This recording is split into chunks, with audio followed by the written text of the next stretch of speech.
Alright, time to liberate another scrambler, jammer, whatever. We have some terrible news, folks. As for the Squirm pitch meeting a Battleship, in the Squirm universe, film executives decided that making a film based off of Battleship with such poor reasoning was a bad idea, so legit, in the middle of the pitch meeting, we canceled the movie.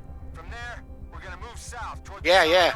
Instead, we allocated the funds for that movie to A charity association for war veterans. yes. Uh-huh. Blah blah blah blah blah.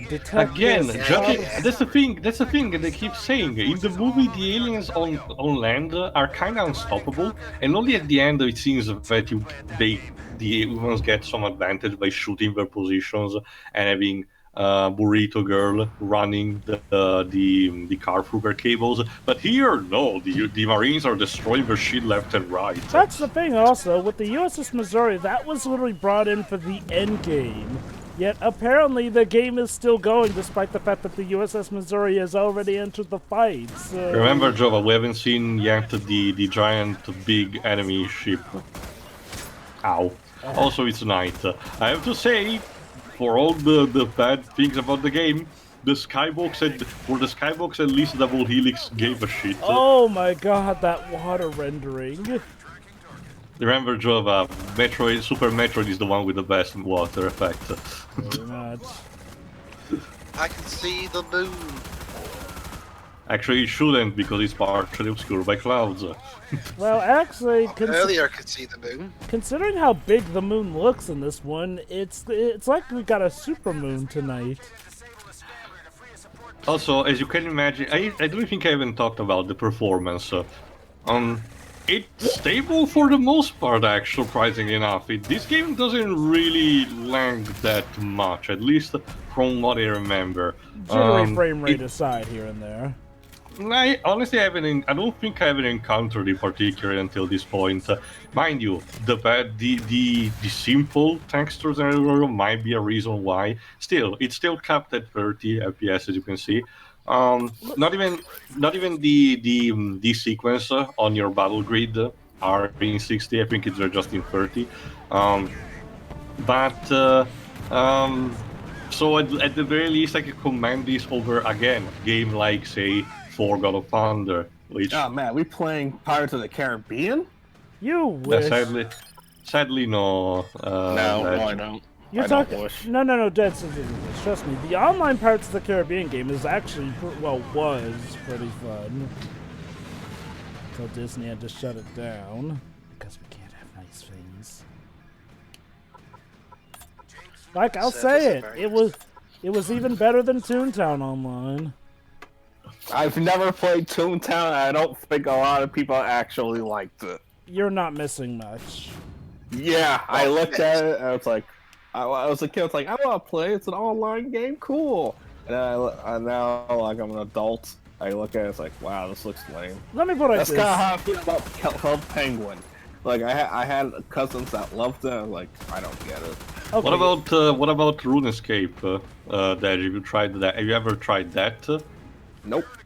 Now, I what? do believe the original version, back in those early years of the internet, was pretty fascinating the way it was constructed. I would recommend Pirate 101. That game is fantastic. For the record, the trophy is literally the transition for Fire in the Hole. Don't you mean Wizard 101?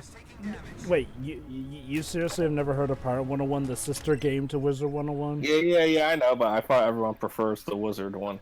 Let me put it like this. Pirate 101 was the one technically made for older folk here and there. Problem, it has not been updated story-wise since, I think, 2016 for baffling reasons. It has a fan base, but Wizard 101's been getting all the love in regards to getting updates and continuations here and there that... Yeah, because I guess wizards are more profitable than pirates. Well, the box office success of Harry Potter versus the box office success of Pirates of the Caribbean should show you.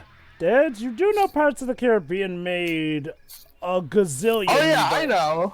I know, it's Harry Potter. I'm just saying which one's more profitable. Okay, here's the thing. Pirate 101 was just as profitable as Wizard 101. Maybe not, higher than Wizard 101 because, okay, Wizard 101 had seniority over Pirate 101, but Pirate 101 definitely had a fan base that was definitely growing every now and then. Then at some point, King's Isle, for some baffling reason, decided to allocate most updates to Wizard 101 and not Pirate 101, and that's what caused the declining sales for Pirate 101. I mean, Pirate 101 is still running, but for some baffling reason, King's Isle refused to update it. And it's like, was it potentially an occasion for like some developers felt burnout and wanted to focus on just Wizard 101?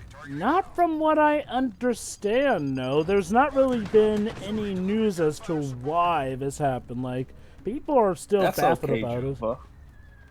You can just go and play Sea of Thieves.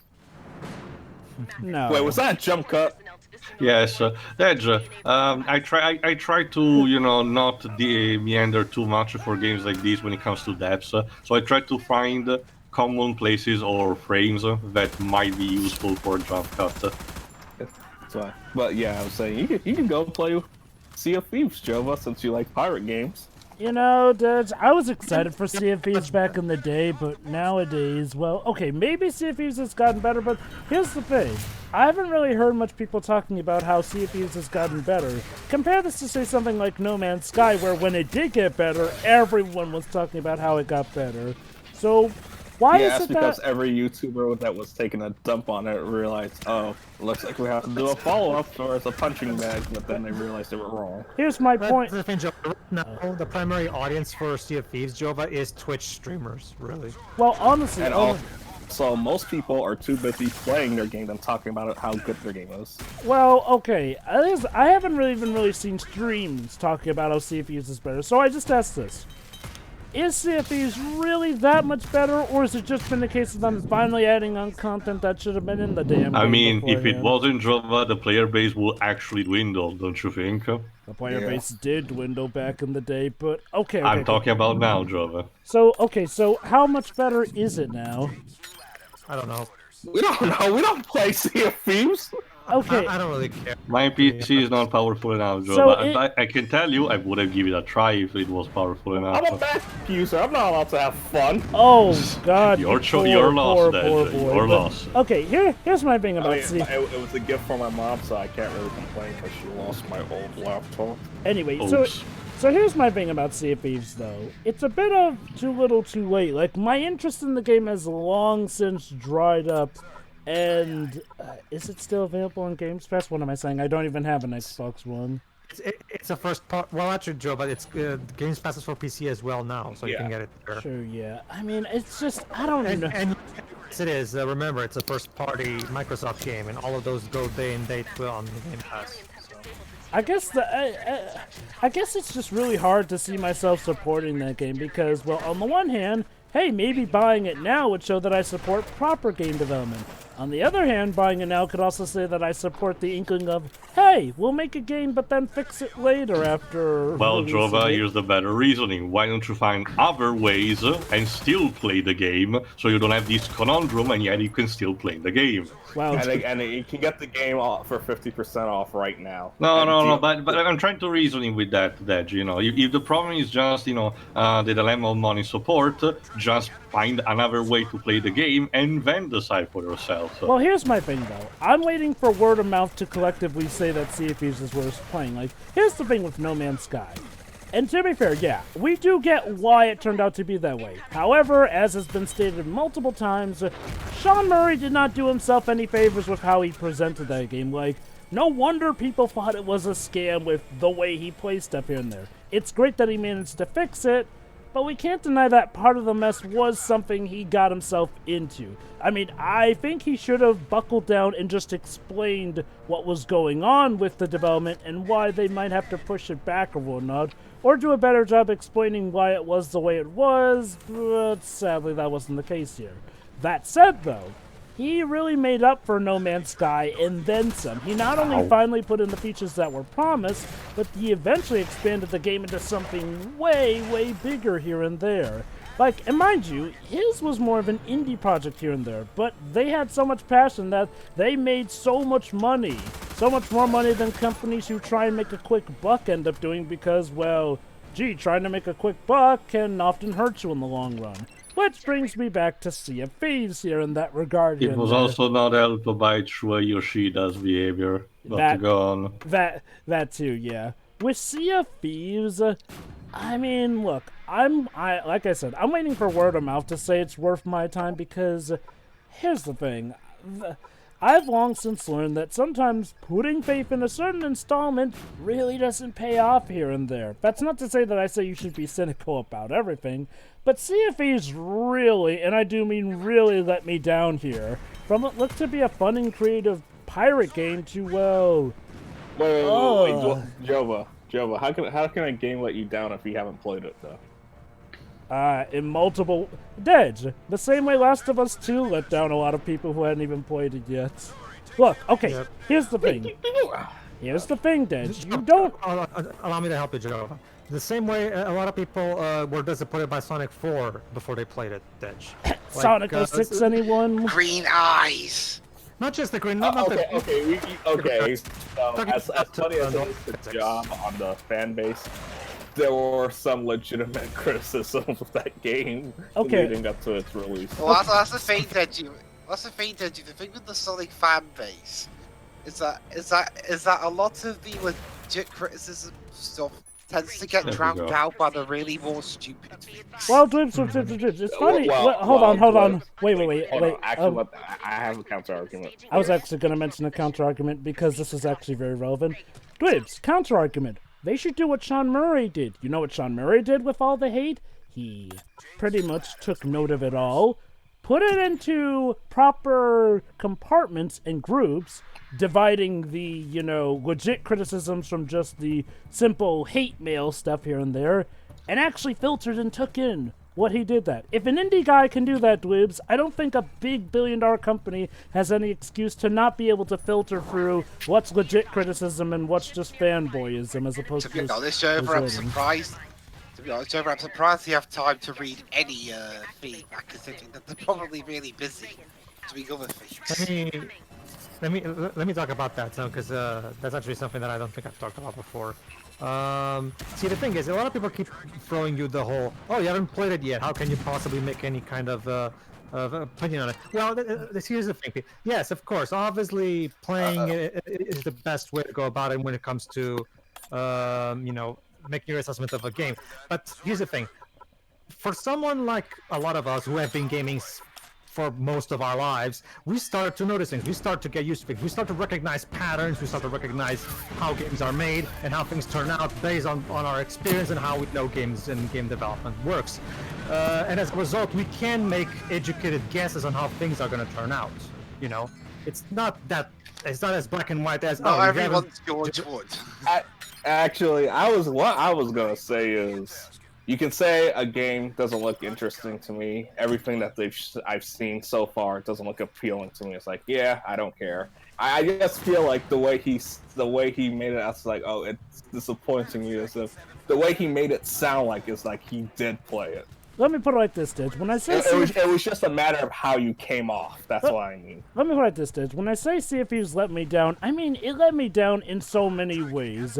And okay, here's the thing. Even if I didn't buy it, that didn't mean that I haven't played it yet. There are ways to play a game here and there without buying it here and there.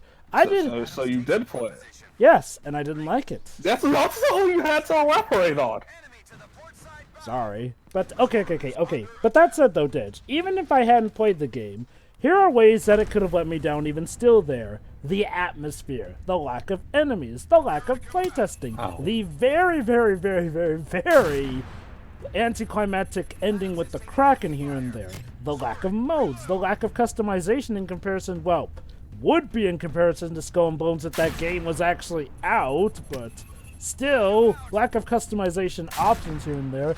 And not only that, this was being developed by Rare. And yes, I know the typical thing that Rare aren't who they used to be, But if you're coming at me with the brand name of Rare, you better bring me the A game of Rare, since that's what you're advertising it as. Unfortunately, the A game of Rare has died out since before. That's the thing that the original Xbox days. That's the thing that Edge and Jova.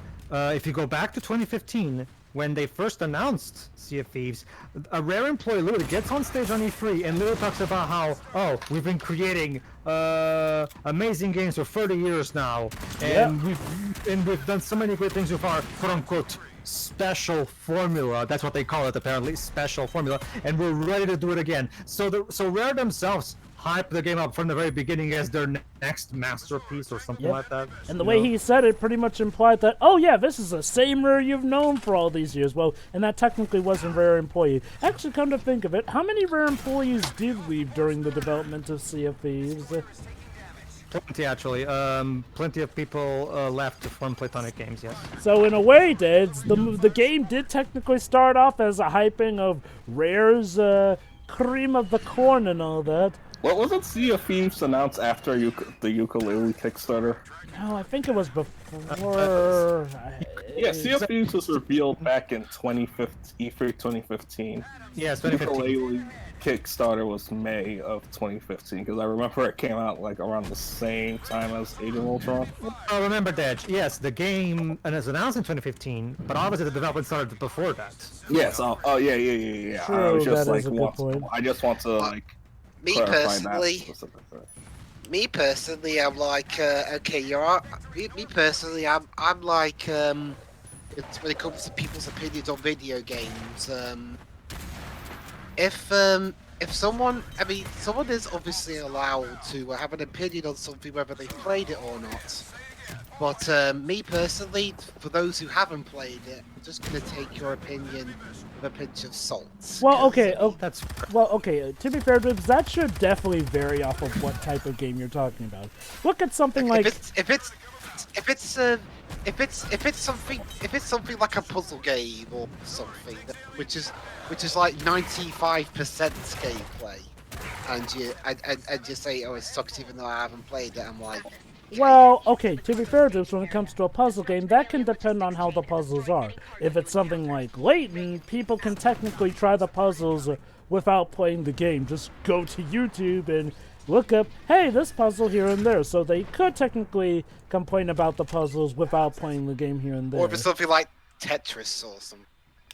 Well, okay. Honestly, I argue it works for most games. The only major case where it's more of a you have to experience it personally, it's if it's something that has to be randomly generated, like say The Binding of Isaac or Enter the Gungeon. But say if it's something like a visual novel, where it's like 90% story and the 10% of what little gameplay there is just you tapping a few buttons, then yeah, I can see not touching the game. Not only that, Dwibs, there are some moments where people don't need to play a game to tell if it's repetitive or if it's really bad. Hey, let's talk. Yeah, you can say, yeah, this game does not look good at all, but I'm not gonna say this game is bad. I'm gonna say this game does not look good. This game looks bad. Okay. It's that. I would argue there are cases like Sonic 06 where you can argue that the game is bad without playing it. Again. No, because unfortunately 06 arguments have derailed to the point where it's like, a lot of people have been saying it's bad without even playing it. Okay, how about, it's just an echo chamber. How about Super 64 then? Like, would you want us to tell me that I need to play that game to tell that it's a bad game? I'm not saying you need to play the game. I'm just saying it's like you can't form a full opinion as if you act like you have played it. Oh, you can say, yeah, this game looks bad. It takes a lot of nuance, honestly. I will half agree with you there, Dej, because it's one of those. It's like I said in our Mythologies playthrough. I like seeing it is one thing. When you're actually playing it, it's like you feel the frustration for yourself. You really get to feel that frustration of how bad the gameplay is. But to add to what Jova was saying, yeah, no, sure, I can definitely see Jova's point when it comes to No Man's Sky, because that's exactly how I also feel about the first ukulele. Because the first ukulele, of course, came out in the questionable state. But Playtonic actually managed to fix most of the issues that people complain about with patches. So the game is actually right now much better. And Ukulele, the Impossible Layer is a people pretty prefer good Impossible follow-up. Layer anyway. Wasn't Ukulele yet another one of those games where most people were just throwing their hat behind it because LOL original creators Because somehow. popular YouTuber said it was a bad game. Therefore, No, what I mean is I meant at the start. Because if there's one thing that I've been noticing recently, and I think Jove has been noticing it as well, is when it comes to spiritual successors to games, mostly ones funded on Kickstarter and something like that. Most of the time, the reason most people throw their names behind it, or throw their hats behind it, is like mostly just to spite the original people who that creator left. Like with Mighty Number 9 and Capcom. I think there was another example recently. Bloodstained to some extent. Yeah. Balan Wonderworld. No, yeah, I can't agree with that one. Not a Kickstarter game. Well, no, hold on. I can see the similarities there. I'm definitely talking about the hype because it was behind the guy who Balan Wonderworld. I don't. Okay. No, I don't think seriously. Naka. Oh, No, hold on. I'll let you talk. It's about the fan hype behind Balan Wonderworld. I saw firsthand. Yeah, the fans, not the developers. Well, that's what we were talking about. Well, that's what we were talking about. That's essentially projects where a lot of people do get behind it because it's sort of done to spite the. Oh God, that looked terrible.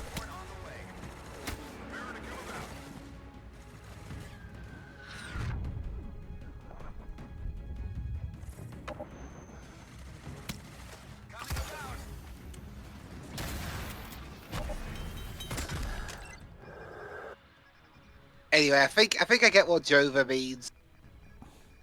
People just throwing their support behind the game just to spite the original creators. Like when it's like Freedom Planet.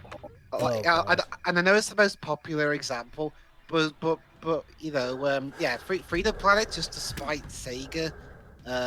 Mighty Number 9 to spite I love Some Capcom. Call Me Johnny, but his review of that game was literally that. So Joe, hold on, Ribs. I'm gonna have to ask you this then. What about the wonderful 2010 case where when Sonic 4 was about to come out, somebody on the Sega forum started a boycott campaign. Okay, on the day that Sonic 4 Episode 1 comes out, let's all buy Sonic 1. That'll show them. Okay, Brilliant plan, brilliant. Can I play devil's advocate for that? Okay, go ahead. One, I'm pretty sure that person was 14, didn't know any better. And two, I understand the motive is show Sega where the money is at. But at the same time, it's like, I want you to realize you're telling people to go give Sega money for another product. This is like So a try. either way, the money is still going to them. Greatest boycott ever. Yes, but Yeah, I'm surprised Sega didn't flat out encourage. I'm surprised you didn't say, no guys, seriously, come on, we'll take you. Nah, you see, if this was 2015 to now, they would have done that. Okay. So here's the thing about something like Mighty Number 9 here. I definitely do get that it is wrong to try and hype that much, but I can't entirely blame the folk. I'll just say this. I don't always blame people who do it here and there, and I do get why they're disgruntled here and there, but people really do need to settle down with hyping up something without knowing enough about it, mind you. Anyway, tune in next time where we pretty much do most of the same again. Mind you, you have been noticing that things are getting a bit more hectic because now the ships are starting to get swarming you more and more. On that end, you have less to control. So at the very least, there is a difficulty curve. But more on that also in the next part. See ya. See ya. Yeah. Yeah.